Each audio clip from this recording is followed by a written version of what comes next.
My name is Claire Bennett. I'm 29 years old, and this is how I took revenge on the family that erased me from my mother's life until she made sure they could never touch what mattered most. It was raining the day of the funeral, a slow, heavy kind of rain that soaked into the bones.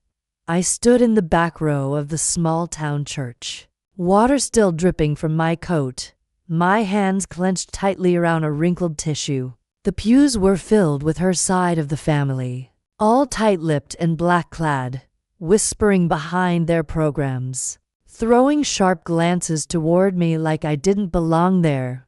Maybe to them, I didn't. Maybe I never had. Aunt Lorraine, my mother's sister, spotted me first.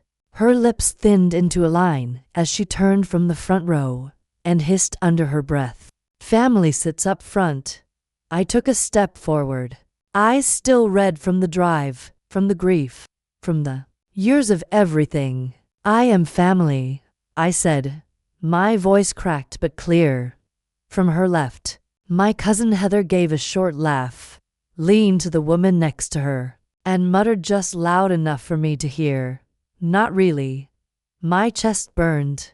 The back row suddenly felt like exile. I stood there, humiliated, holding back the tears that had already claimed enough of me. Just beyond them, only a few feet away, was the casket. My mother's casket. The same woman who used to braid my hair while humming Motown, who whispered bedtime stories even after I was too old for them, who once promised me, in the last real conversation we had, "If anything ever happens to me, you'll know I didn't forget you." I clung to those words like a life raft. The priest started the eulogy. He spoke of a woman full of grace, loyalty, tradition. The words felt foreign, distant, like they belonged to someone else. No one mentioned the daughter she raised alone for years before marrying into a family that never wanted me. No one said my name. They didn't look at me. I was invisible. Again. But I stayed. I didn't run. I watched every single one of their carefully controlled faces, because I knew something they didn't. I was treated like a mistake, like I didn't belong. But when the liar called my name first, I swear, their faces cracked like glass. I was born when my mother, Sandra Bennett, was just 19 years old, single, scared, and completely alone. Everyone around her told her to give me up.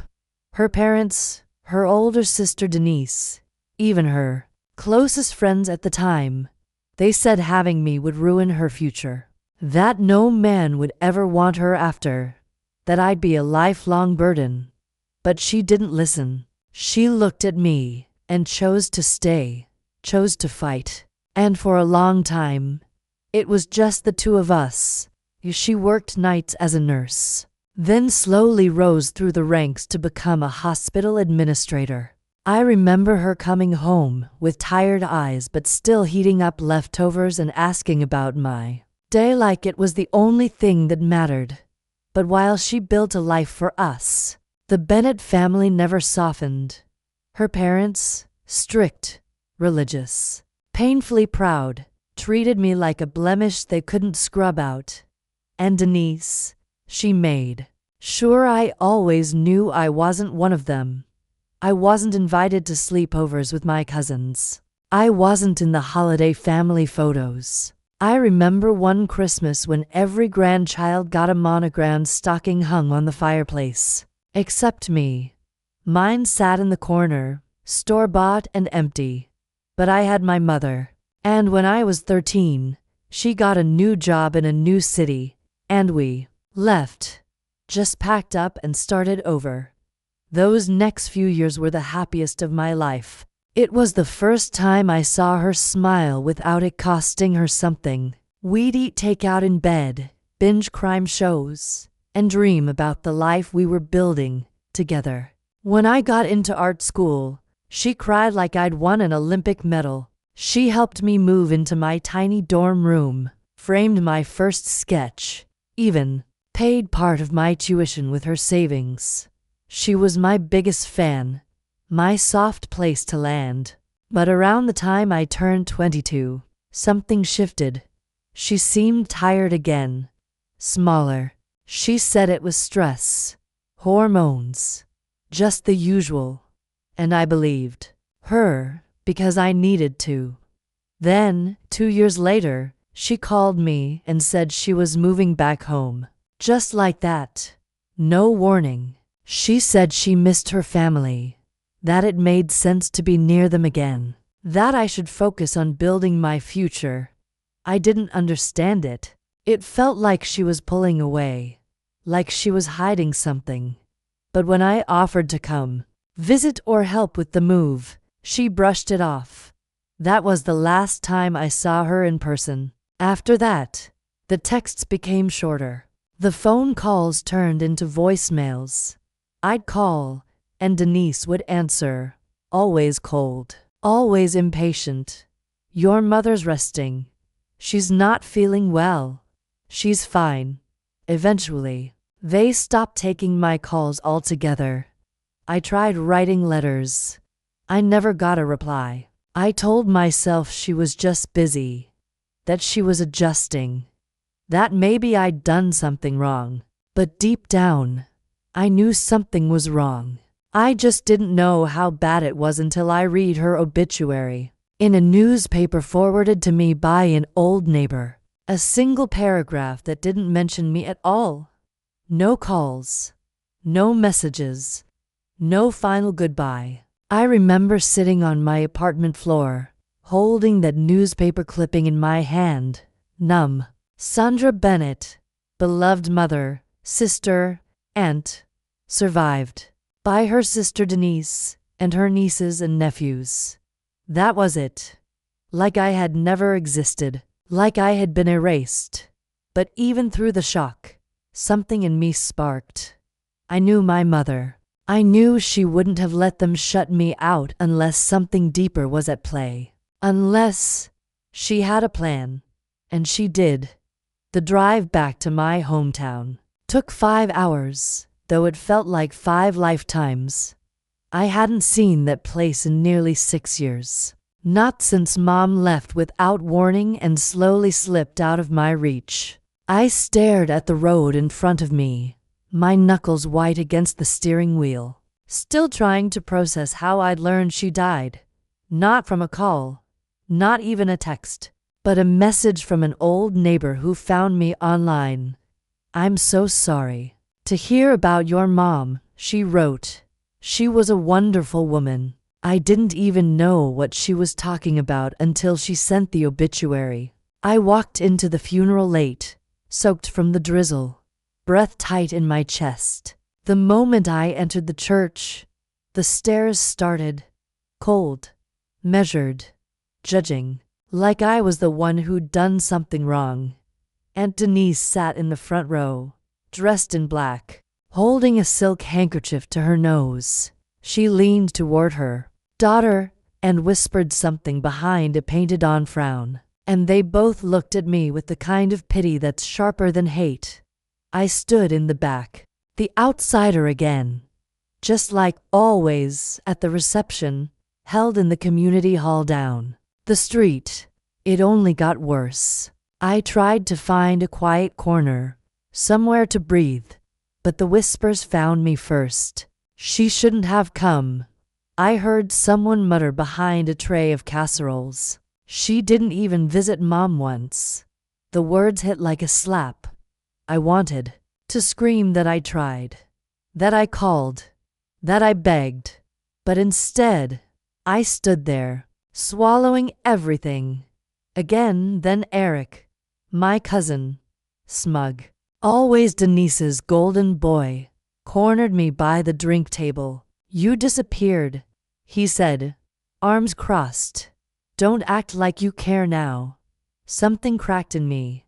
I opened my mouth, but no words came. Not grief, not defense, just this aching silence I'd been carrying for years.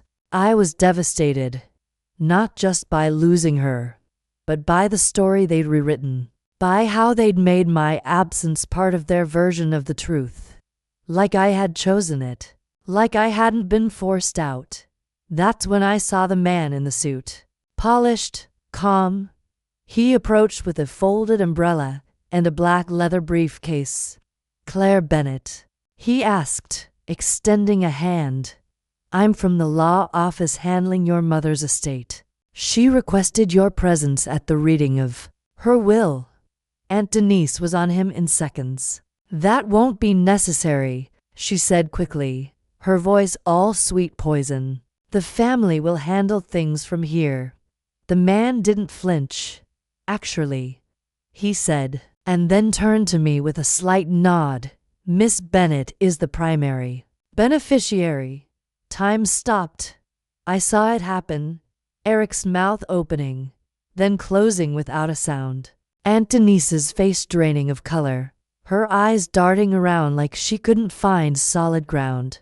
The room around us buzzed with confusion and tension, but I was perfectly still in that moment. I realized something. My mother never forgot me, and whatever came next, this wasn't over. The lawyer's office was sterile and quiet, tucked behind a row of oak trees that whispered in the breeze like they knew secrets.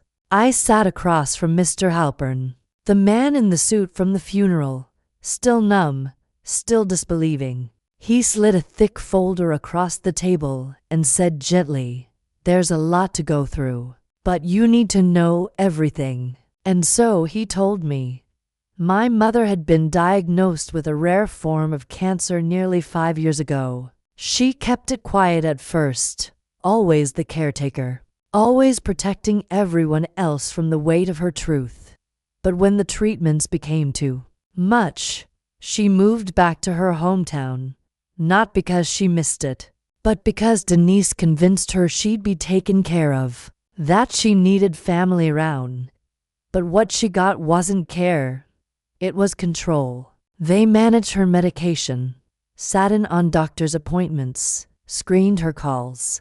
Mr. Halpern said Sandra tried to reach out several times, letters that never arrived, voicemails that were deleted, calls she wasn't strong enough to fight for. Denise and her family told her I had moved on, that I was busy with my new life, that I probably didn't care. And in her vulnerable state, I think part of her believed it, or feared it, but not enough to let go of me completely.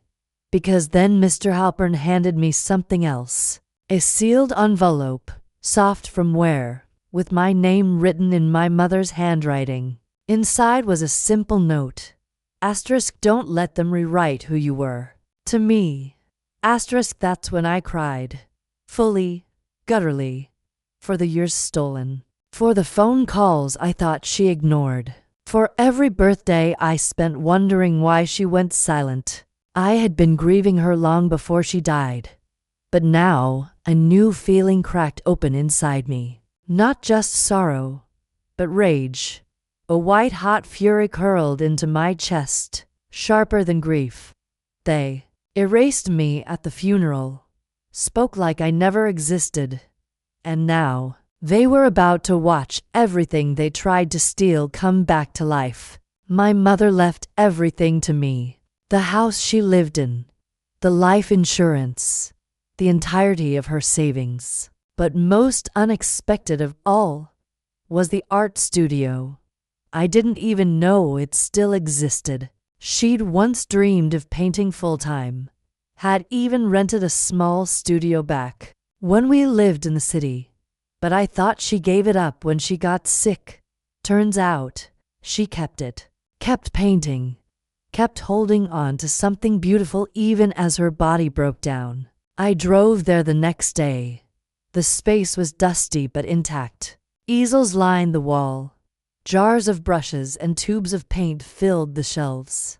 And stacked in the back, in plastic bins carefully labeled with my name, every sketch, painting, and doodle I had ever sent her since I was a child.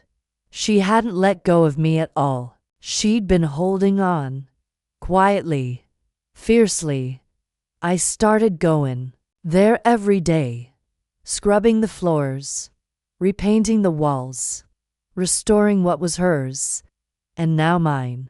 I read through her journals, her letters, some addressed to me, some just raw thoughts. In every page, she fought to remember herself as more than someone's patient, and me as more than someone she left behind. Meanwhile, the family turned. Denise called first, voice syrupy but thin. I think we should talk, sweetheart. This whole thing, it doesn't feel fair. When I didn't respond, the text started, then the threats. Be reasonable. We took care of her while you vanished. You don't deserve it. But I knew better now. I knew the truth. And more importantly, I had the proof. I hired a lawyer, set boundaries, and then I did something I hadn't planned on. I posted a tribute to my mother online, a photo of us from when I was a kid, covered in paint, both smiling with our hands stained in color. I wrote about who she really was, about the woman who raised me alone, who gave up everything and never let me feel it. And I told the truth about what happened. How she was isolated, how I was cut off, how grief can be twisted into narrative by the people who benefit from it. The post went semi-viral. Old classmates, neighbors, even strangers messaged me with support. But what hit hardest were the comments from former co-workers, nurses she worked with years ago. She talked about you constantly. She said you were her greatest pride. She missed you every day. They tried to erase me, but now I was writing us back into the story. The mediation was held in a quiet conference room lined with floor-to-ceiling windows that overlooked a parking lot soaked in rain. Claire sat on one side of the long table, flanked by her lawyer, a calm woman with sharp eyes and even sharper documentation. Across from her sat the people who had tried to erase her existence. Aunt Denise, arms crossed like a barricade, Cousin Eric shifting in his seat, red-faced and scowling, and a smattering of other relatives whose names Claire barely remembered but whose judgment she'd never forgotten. The air was thick with smugness, entitlement, and something else, fear. They had expected her to break, to fold, to cry or walk out or hand over what they believed was theirs by blood and by right. Instead, Claire sat tall, composed, and silent, as her lawyer opened the folder in front of them and began laying out the evidence. First came the emails, digital trails from Sandra to Claire, months and years of messages laced with warmth, support, apologies for the distance. They don't want me to talk to you, one read, but I never stopped thinking about you. Then came the medical records. Doctors' notes showing how her family controlled her access, changed medications without her input, insisted on accompanying her to every appointment. And finally, the notarized letter, Sandra's handwritten statement, signed 6 months before her death, asserting that she was of sound mind and deliberately leaving her estate to Claire because her family had emotionally coerced, manipulated, and neglected her during the most vulnerable years of her life. Claire glanced at Denise as the letter was read aloud. The older woman's face paled but didn't flinch. Years of pretending had trained her well. But Claire wasn't done. She reached into her purse and pulled out her phone. "There's one more thing," she said, her voice steady. She hit play. The room filled with Sandra's voice, faint, raspy, but unmistakably hers. "If they try to come for you, baby, don't let them. You were always mine. They never saw you, but I always did." Silence. Even the mediator looked moved. It wasn't just evidence. It was a mother's final stand, a truth spoken into the void, now echoing back like thunder. The mediator, an older man with a stern but fair tone, cleared his throat and said, "Given the documentation, the medical history, and Mrs. Bennet's expressed wishes, there is no legal or ethical basis to contest this will. This matter is resolved in favor of Miss Claire Bennet." Denise's mouth opened, then closed again. Eric slammed his hand on the table, stood, then stormed out. The others followed, stunned into a kind of silent surrender, like the gravity of their loss had only just hit them. Not the money, not the house, but control, the narrative, the version of the story where Claire was nothing. Claire stayed seated, didn't gloat, didn't smile. She simply exhaled. Years of being erased, silenced, excluded. They lifted off her shoulders in that single breath. Outside, the rain had let up. The sky was still gray, but lighter somehow. Denise waited by the car, arms still crossed, still clinging to her version of events. As Claire passed, she spat, "You poisoned her against us." Claire didn't even pause, just looked her dead in the eyes and said, with quiet precision, "No, you did that yourselves." Then walked away, not triumphant, not vindictive, just free. Claire moved into her mother's home not as a mourner, but as a builder. The rooms that once echoed with absence were slowly filled with intention. She didn't redecorate so much as resurrect, peeling back the years of silence and control her family had imposed, and restoring the spirit her mother had hidden in journals, brushstrokes, and whispered dreams.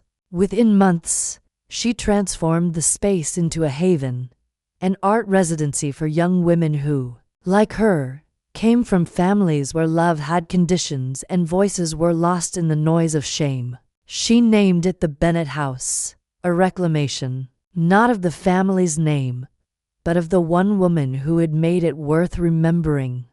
Word spread. At first, it was local, a human interest story about a daughter honoring her mother's memory. But then Claire published her memoir, piecing together Sandra's letters, journal entries, and her own reflections into a raw, unflinching narrative about estrangement, grief, and the kind of abandonment that doesn't leave bruises but carves deep, invisible wounds. The book resonated far beyond the small town that once pushed her into the shadows. It went viral, shared, reposted, underlined, and quoted.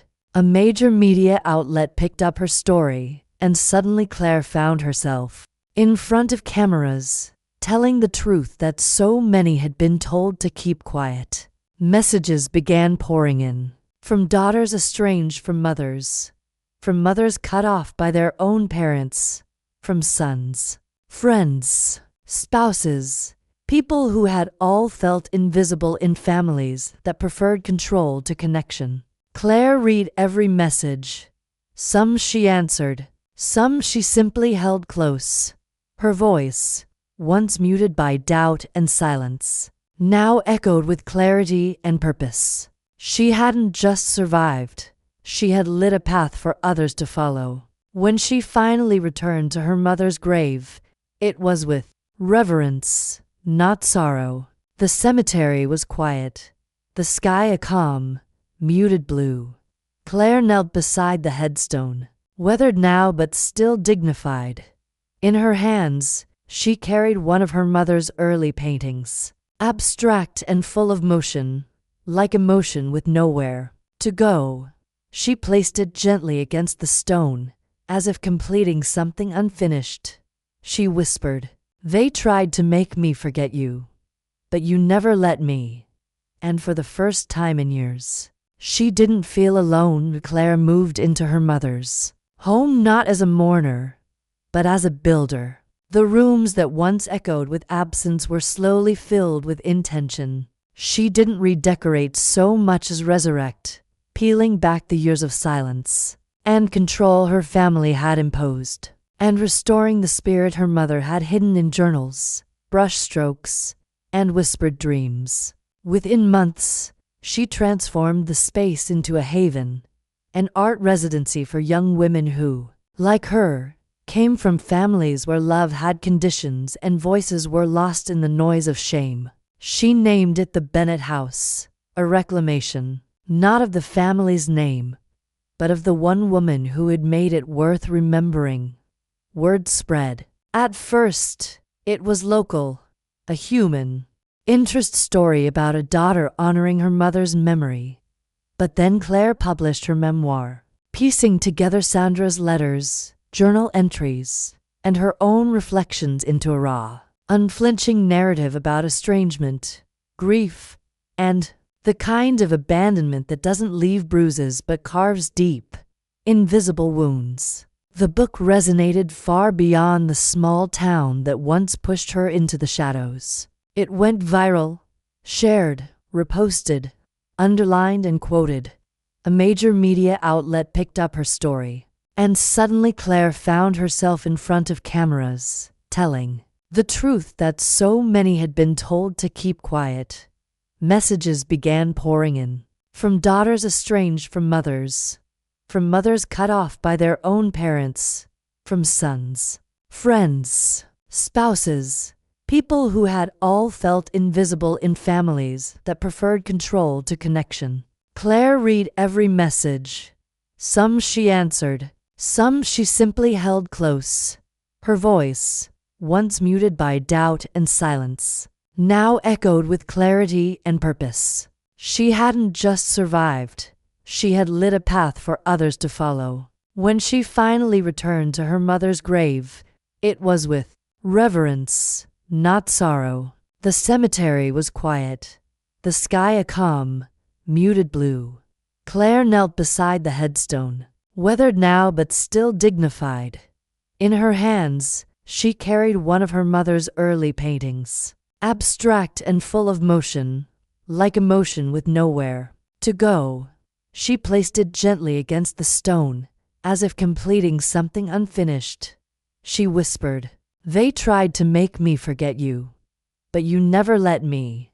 And for the first time in years, she didn't feel alone. Claire sits in the renovated studio, barefoot, a warm mug in her hands as golden sunlight spills through the tall windows her mother once dreamed of replacing. The walls, once bare and cold, now pulse with color, paintings in progress, brushes drying, the soft scratch of pencil on canvas. Across the room, one of the girls from the residency is lost in her work, head tilted, brush moving with quiet intent. Claire watches her, a gentle smile forming, not from pride, but from a deep, settled peace. "They told me to sit in the back, like I didn't matter," she says in a calm, steady voice. "But my mother's final act was to put me first, not out of revenge, but out of love." She watches as the girl dips her brush in blue, leans in closer to her painting. Claire doesn't interrupt, just watches. And when love writes the final chapter, no lie can erase the truth. There's no need for grand speeches anymore. No need to prove anything to anyone. The studio is full of light, of presence, of proof. Final line. Soft but certain. They buried her, but she left the light with me.